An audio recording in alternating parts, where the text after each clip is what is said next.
Hello student, हम लोग आज डिस्कस करने जा रहे हैं स्ट्रेस मैनेजमेंट का। एक लेक्चर डाल चुके हैं और बहुत सारे बच्चे उसको बहुत प्यार दे रहे हैं। और स्ट्रेस मैनेजमेंट जिन लोगों का है, चाहे वो आर्ट्स के बच्चे हो, साइंस के बच्चे हो या कॉमर्स के बच्चे हो, तो स्ट्रेस मैनेजमेंट का ये सेकंड लेक्चर है। और आज हम लोग स्ट्रेस मैनेजमेंट का क्वेश्चन जो है कंप्लीट कर देंगे। आज के लेक्चर में पूरा कंप्लीट हो जाएगा स्ट्रेस मैनेजमेंट का क्वेश्चन। और ये अभी जो माइनर पेपर का एग्जाम होने वाला है, आर्ट्स साइंस कॉमर्स सबके लिए बहुत इंपॉर्टेंट होने वाला है। इसका लिए एक लेक्चर हम लोग अपलोड कर चुके हैं, ये सेकंड लेक्चर है। तो अगर आप फर्स्ट लेक्चर नहीं देखे तो सबसे पहले जाके देखिए। और अगर आप इस चैनल पर नए हैं तो सब्सक्राइब जरूर कर लीजिए, क्योंकि आगे 4 तो अभी आपका हो गया, लेकिन सेमेस्टर 5, 6, 7, 8 में भी आपको ये चैनल बहुत काम देगा। क्योंकि इस चैनल पे यूजी और पीजी यानी बीए बीएससी बीकॉम और एमए एमएससी एमकॉम ये सारे वीडियोस इस चैनल पे आपको मिलेंगे फ्री ऑफ कॉस्ट। जब एग्जाम का टाइम होगा तो यूजी और पीजी के लिए हम लोग पूरा का पूरा फ्री क्लास इसमें लेने वाले हैं। तो आप लोग जरूर जुड़िए इस चैनल पे, ज़्यादा से ज़्यादा लोगों को इस चैनल को सब्सक्राइब भी करवाइए। तब अब हम लोग चलते हैं क्वेश्चन नंबर 3। क्वेश्चन नंबर 2 तक हम लोग कंप्लीट कर दिए थे। 3 में बोलता है how does stress causes mental tension, explain in detail. कल एग्जाम होने वाला है तो थोड़ा सा रात में पढ़ लेंगे तो अच्छा खासा आप लिख सकते हैं। बोल रहा है कि तनाव किस प्रकार की मानसिक तनाव का कारण बन सकता है, यानी स्ट्रेस जो है किस तरह का मेंटल टेंशन दे सकता है, मेंटल जो है डिजीज ला सकता है। तो मानसिक तनाव का कारण कैसे बन सकता है? तो पहला, खतरे की अनुभूति। जब व्यक्ति किसी स्थिति को कठिन या खतरनाक मानता है तो उसको स्ट्रेस होता है। जब कोई व्यक्ति किसी स्थिति को खतरनाक मानता है, किसी को ज़्यादा डेंजरस मानता है, तो उसको स्ट्रेस होता है। स्ट्रेस का पहला चीज़ है कि खतरे की अनुभूति। जहाँ हमको खतरा होता है स्ट्रेस होता है, दिमाग पर प्रेशर जाता है। दूसरा क्या है? इससे मन में चिंता और डर उत्पन्न होती है। दूसरा स्ट्रेस का कारण है कंटिन्यूअस नेगेटिव थिंकिंग। जब कोई व्यक्ति लगातार नेगेटिव सोचता है तो उसको स्ट्रेस आना ही आना है, क्योंकि बहुत ज़्यादा नेगेटिव सोच रहा है तो स्ट्रेस आ जाएगा। बोलता है तनावपूर्ण परिस्थितियां बार बार नकारात्मक विचार उत्पन्न करती है और अधिक सोचने से मानसिक दबाव बढ़ जाता है। यहाँ भी स्ट्रेस का कारण है, बहुत नेगेटिव हो जाएगा तो स्ट्रेस होगा।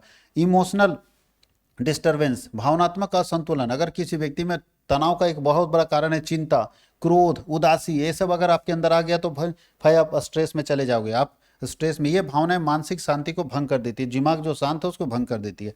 Lack of problem solving ability, समस्या समाधान क्षमता में कमी। तो ध्यान रखना, टेंशन, तनाव, स्ट्रेस की अवस्था में निर्णय लेने की क्षमता कमजोर हो जाती है। यानी जब भी कोई व्यक्ति टेंशन में होता है, स्ट्रेस में होता है, तो उसका डिसीजन मेकिंग पावर कम हो जाता है, निर्णय लेने की क्षमता कम हो जाती है। भ्रम में और निराशा बढ़ती है। जब हम ज़्यादा टेंशन में रहेंगे तो कन्फ्यूजन बढ़ेगा और जो है डिप्रेशन बढ़ेगा, फ्रस्ट्रेशन बढ़ेगा। और क्या है? नींद और विश्राम में बाधा, नींद में परेशानी हो सकती है। जहां आप ज़्यादा टेंशन लिए, ज़्यादा स्ट्रेस लिए कि नींद नहीं आएगा, आपका शरीर जो है वो थकेगा, ज़्यादा अधिक थकान लगेगा। हार्मोन इनबैलेंस हो जाएगा, जिसके कारण बहुत सारी समस्याएं शरीर में होने लगेगी। जब आप स्ट्रेस लेते हैं तो हार्मोन इनबैलेंस हुआ तो बहुत सारी समस्या आएगी। आगे लिखा है सोशल और वर्क प्रेशर, सामाजिक और कार्य का दबाव होता है बहुत बार, इसके कारण परेशानी, यानी पारिवारिक समस्याएं बहुत बार होता है, काम का प्रेशर है, सामाजिक अपेक्षाएं हैं, ये सब स्ट्रेस के कारण है। ये सब स्ट्रेस के क्या है? कारण है। अगला क्वेश्चन है कि the impact of stress on individual physical and mental health. बोलता है कि स्ट्रेस का क्या कारण है, तनाव का व्यक्तिगत, शारीरिक और मानसिक स्वास्थ्य पर क्या प्रभाव पड़ता है। तो जो आप स्ट्रेस लेते हैं उसका इंडिविजुअल, फिजिकल और मेंटल हेल्थ पर क्या इंपैक्ट पड़ता है। तो सबसे पहले बोल रहा है कि इंडिविजुअल हेल्थ पर क्या पड़ता है, तो कार्य क्षमता घट जाएगी। अब हम अगर स्ट्रेस लेंगे तो मेरा पर्सनल क्या लॉस होगा, तो हमारा वर्किंग कैपेबिलिटी घट जाएगा, चिड़चिड़ापन बढ़ जाएगा, हम थोड़ा ज़्यादा चिड़चिड़ापन हो जाएंगे और सामाजिक संबंध बिगड़ जाएंगे, आत्मविश्वास कम हो जाएगा। अगर आप स्ट्रेस लेते हैं तो पर्सनली आपको जो नुकसान होगा वो ये है। और अगर फिजिकल हेल्थ, शरीर का क्या होगा? सिर दर्द होगा, शरीर दर्द होगा, हाई ब्लड प्रेशर होगा, प्रतिरोधक क्षमता कम, यानी जो रोगों से लड़ने की क्षमता वो इम्यूनिटी कम हो जाएगी, नींद की समस्या आएगी। मानसिक तौर पर क्या होगा? तो चिंता होगा, तनाव होगा, अवसाद होगा, ध्यान की कमी होगी और स्मृति समस्या यानी मेमोरी पावर कम हो जाएगा। तो समझ जाइए कि आप स्ट्रेस ले रहे हैं। जब ज़्यादा स्ट्रेस लीजिएगा तो ये सारी समस्याएं आपके साथ आएगी। आगे लिखा है description of various source of stress. Stress आता कहाँ से भाई? तो सब लोग जानते हैं पहला पर्सनल सोर्स है, बहुत सारा पर्सनल सोर्स है जहाँ से स्ट्रेस आता है। जैसे हेल्थ प्रॉब्लम, अगर हेल्थ से संबंधित समस्या तो आदमी टेंशन में आ जाता है, पता नहीं क्या होगा। लो से सेल्फ स्टीम, कम आत्मसम्मान, जब हमको कहीं आत्मसम्मान नहीं मिल रहा, बार बार हमको ठेस पहुंच रहा है मेरे आत्मसम्मान को, तो स्ट्रेस आता है। इमोशनल कॉन्फ्लिक्ट से स्ट्रेस आता है, जहां भावनात्मक संघर्ष होता है। फैमिली सोर्स सबसे बड़ा स्ट्रेस का कारण है, जहां पे फैमिली कॉन्फ्लिक्ट्स होते हैं, जहां पे फाइनेंशियल प्रॉब्लम आते हैं, जहां पे रिस्पॉन्सिबिलिटी आती है, स्ट्रेस का सबसे बड़ा कारण है। उसके बाद वर्किंग प्लेस भी बहुत बड़ा कारण है स्ट्रेस का, जहां पे हम काम कर रहे हैं वहां से भी स्ट्रेस आता है। जैसे काम का बोझ है, समय सीमा है कि इतने दिन के अंदर टारगेट पूरा करना है, कॉम्पिटिशन है, नौकरी असुरक्षित है, ये सब स्ट्रेस का कारण है। समाज में भी स्ट्रेस है, सामाजिक अपेक्षाएं, बहुत सारा आप सोसाइटी से कुछ अपेक्षा रखें, वो नहीं हो रहा है तो बुरा लगता है। साथियों पर दबाव, साथियों का दबाव मतलब समझते हैं, आपके दोस्त बहुत प्रेशर दे रहे हैं किसी चीज को लेके। संबंधों की समस्या, उसके बाद है पर्यावरण जैसे शोर, प्रदूषण, भीड़ भाड़, प्राकृतिक आपदा, ये सब भी स्ट्रेस का कारण है। मान लीजिए कहीं आप रह रहे हैं और वहां कभी भी भूकंप आ जाता है, कभी भी पहाड़ टूट के गिर जाता है, तो एक स्ट्रेस मन में बना रहता है, टेंशन में जीता है लोग, आदमी पता नहीं कब क्या हो जाएगा। अगला क्वेश्चन है explanation of environmental stress and social stress. Environmental stress और सोशल स्ट्रेस को एक्सप्लेन करना है कि इन्वायरमेंटल स्ट्रेस क्या है और सोशल स्ट्रेस क्या है। तो दोनों को हम लोगों को एक्सप्लेन करना है कि इन्वायरमेंटल स्ट्रेस और सोशल स्ट्रेस क्या है और इनमें क्या अंतर है। तो चलिए हम लोग एक एक करके देखते हैं। इन्वायरमेंटल स्ट्रेस कैसे आता है ये आपको बता चुके हैं। इन्वायरमेंटल स्ट्रेस कैसे आता है आपको बता चुके हैं, पोल्यूशन के कारण, ठीक है। ये सब कैसे आता है तो देखिए लिखा है पर्यावरण, बोलता है पर्यावरणीय तनाव खराब भौतिक पर्यावरण के कारण आता है। पर्यावरण अगर खराब है तो उसके कारण जो स्ट्रेस आता है वो कहलाता है इन्वायरमेंटल स्ट्रेस, जिसके अंदर होता है नॉइज, बहुत ज़्यादा शोर हो रहा है, बहुत प्रदूषण है, बहुत गर्मी, बहुत भीड़ भाड़ वाला जगह, वहाँ भी स्ट्रेस होता है, अकबका जाता है। यह शारीरिक आराम और मानसिक शांति को भंग कर देता है। ना इससे हमको मेरे शरीर को आराम मिलता है और ना ही मानसिक शांति मिलती है। सोशल स्ट्रेस, सामाजिक तनाव सामाजिक संबंधों और अपेक्षाओं से उत्पन्न होता है। यानी जब हमारा कोई सोशल रिलेशन है या कहीं किसी से उपेक्षा करके रखें कि भैया हमको ये चीज़ चाहिए, तो अपेक्षा से आता है।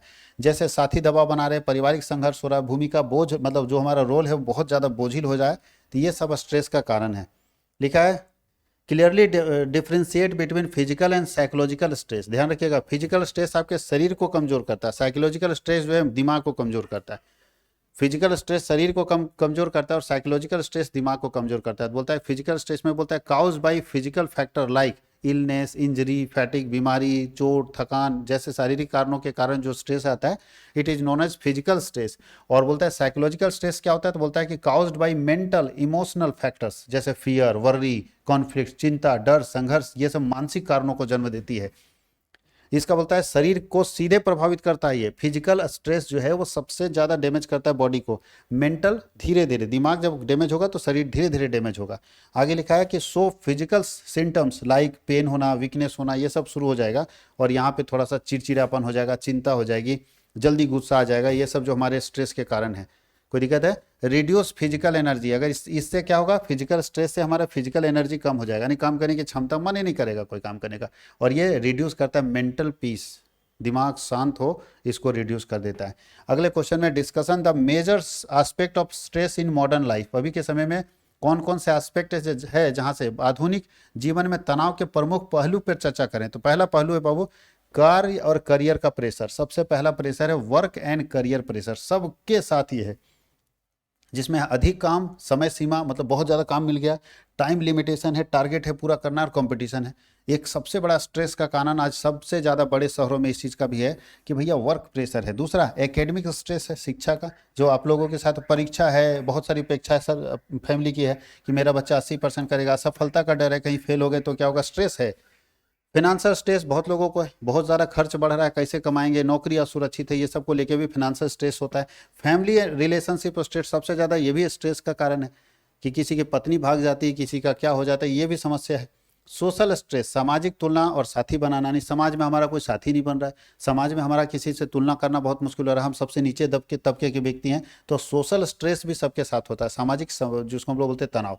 इन्वायरमेंटल स्ट्रेस भी होता है, शोर है, पॉल्यूशन है, भीड़ भाड़ है, ये भी समस्या आती है। टेक्नोलॉजिकल स्ट्रेस भी होता है, तकनीकी दबाव भी होता है, तनाव, जैसे आज के समय में सबसे ज़्यादा अगर नींद खराब किया तो मोबाइल, इंटरनेट, सोशल मीडिया, ये सब टेक्निकल स्ट्रेस का कारण है, टेक्निकल स्ट्रेस का कारण है। आगे लिखा लाइफ स्टाइल स्ट्रेस भी है।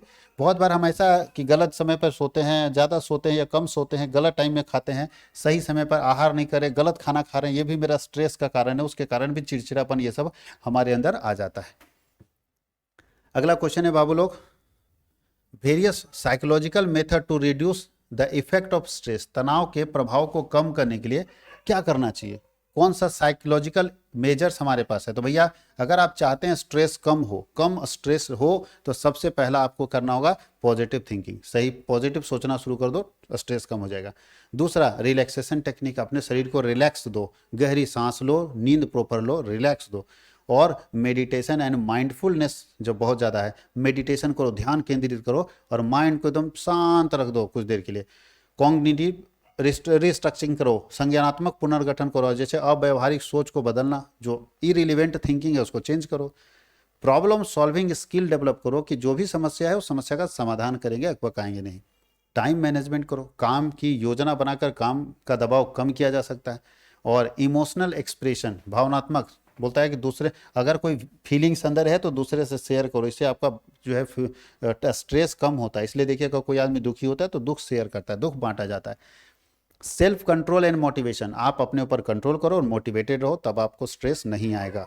ये सब स्ट्रेस के कारण हैं। इसको ये सारे काम करके अपने स्ट्रेस को आप दूर कर सकते हैं। यानी आप अपने स्ट्रेस को दूर करने के लिए इन सारे टेक्निक का इस्तेमाल कर सकते हैं। आप अपने स्ट्रेस को दूर करने के लिए इन सारे टेक्निक का इस्तेमाल कर सकते हैं। आगे, understand the response of stress, तनाव के प्रति प्रतिक्रिया कैसे माना जाएगा कि स्ट्रेस में है, कैसे रिस्पॉन्ड करेगा मेरा बॉडी। तो पहला, अलार्म रिएक्शन होता है, जैसे शरीर तनाव से निपटने के लिए सतर्क हो जाता है, हृदय गति बढ़ जाती है, मांसपेशियां तनी रहती है। उसके बाद प्रतिरोध अवस्था होता है, शरीर तनाव के साथ अनुकूल करने का प्रयास करता है, समस्या से निपटने में ऊर्जा खर्च होती है। फिर थकावट होता है हमको। और फिर हमारे पास मनोवैज्ञानिक प्रतिक्रिया आती है, जैसे चिंता, भय, क्रोध, ये सब आता है। ध्यान की कमी होती है, भ्रम होता है। उसके बाद बिहेवियर रिएक्शन बहुत जरूरी, व्यवहारिक प्रतिक्रिया है जिसके अंदर बचाव है, आक्रामकता है और अलगाव है। और क्या है, तो खाने पीने और सोने की आदतों में बदलाव, ये सब जो है स्ट्रेस के कारण है, ये सब स्ट्रेस के कारण है। अगला है, discuss the factor affecting stress tolerance, तनाव सहनशीलता को प्रभावित करने वाले तनाव पर चर्चा करें। कौन कौन से ऐसे फैक्टर्स हैं जिससे आप स्ट्रेस को टॉलरेंस कर सकते हैं, सहनशीलता खत्म कर सकते हैं। तो पहला है, ध्यान रखिएगा, तनाव सहनशीलता को प्रभावित करने वाले इन कौन कौन से ऐसे फैक्टर्स हैं जिससे मेरा स्ट्रेस को सहने की क्षमता खत्म हो सकती है। तो पहला है पर्सनालिटी, अगर पर्सनालिटी पॉजिटिव है तो क्षमता मेरी रहेगी, नेगेटिव है तो क्षमता मेरी खत्म हो जाएगी। फिजिकल हेल्थ, शरीर से अगर ठीक है तो स्ट्रेस को झेल सकते हैं, अगर शरीर से ठीक नहीं है तो स्ट्रेस को नहीं झेल सकते हैं। मेंटल स्ट्रेंथ, अगर हम दिमाग से मजबूत है तो स्ट्रेस को झेल सकते हैं, दिमाग से मजबूत नहीं है तो स्ट्रेस को झेल नहीं सकते। पास्ट एक्सपीरियंस, अगर पहले से मेरा ऐसा काम करने का एक्सपीरियंस है तो हम स्ट्रेस को झेल सकते हैं, पहली बार है तो टेंशन में आ जाता है। सोशल सपोर्ट, समाज में अगर परिवार का सपोर्ट मेरे साथ है तो हम किसी भी मुसीबत को झेल लेंगे, किसी भी स्ट्रेस को झेल लेंगे। लेकिन सोसाइटी का अगर हमारे साथ सपोर्ट नहीं है तो हम स्ट्रेस को नहीं झेल पाते।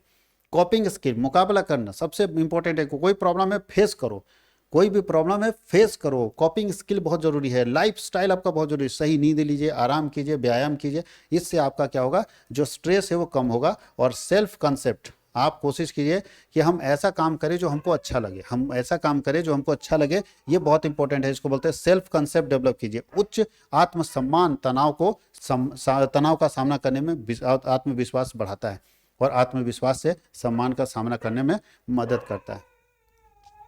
Explain the role of coping mechanism, ये नहीं पूछेगा आपको कॉपिंग मैकेनिज्म, ये यहीं तक आप लोगों को पढ़ना है, यहीं तक आप लोगों को पढ़ना है। तो ये है सेकेंड लेक्चर स्ट्रेस मैनेजमेंट का, आप पढ़िए और एंजॉय कीजिए। कल 6 तारीख को एग्जाम होने वाला है, 7 तारीख को भी एग्जाम है स्ट्रेस मैनेजमेंट का। तो जो 6 या 7 को एग्जाम देने वाले हैं, चाहे कोई भी मेजर के स्टूडेंट हो, चाहे वो साइंस के मेजर हो, चाहे वो आर्ट्स का मेजर हो, चाहे वो कॉमर्स का मेजर हो, पहली बार अगर हमारे वीडियो को देख रहे हैं तो चैनल को जरूर सब्सक्राइब कीजिएगा, क्योंकि साइंस, आर्ट्स और कॉमर्स के वीडियो भी मेजर पेपर के इस चैनल पर आएंगे। अगले सेमेस्टर से हम लोग सबका मेजर पेपर का वीडियो इसी चैनल पर लेकर आएंगे। तो आप हमारे साथ जुड़ जाइए, क्योंकि आप ऐसा ना हो कि छूट जाएं, बाकी लोग उसका फ़ायदा उठा ले। तो आप छूटने से बचे, सबसे पहले आप सब्सक्राइब करके अपना जगह पक्का कर ले कि हमको जो वीडियो मिलने वाला है सेमेस्टर 5 के लिए वो आपको यहाँ पे मिलेगा। आप इसको जरूर जुड़े इसमें और चैनल को सब्सक्राइब करके एंजॉय करें, अपने दोस्तों को भी शेयर कर दे। और वीडियो अगर काम का हो और यही वीडियो से अगर आपको एग्जाम में क्वेश्चन आया हो तो ऐसी स्थिति में आप जरूर कमेंट सेक्शन में लिखिएगा कि एग्जाम में क्वेश्चन मैच किया या नहीं किया। कमेंट में जरूर जाके लिखिएगा, तो हम लोगों को पता चलता है कि हम लोगों ने जो प्लान किया था, जो इंपॉर्टेंट क्वेश्चन सेलेक्ट किया था, वो एग्जाम में मैच कर रहा है या नहीं कर रहा है। तो आपसे रिक्वेस्ट है, जरूर कमेंट में लिखेंगे। बहुत बहुत धन्यवाद बाबू लोग।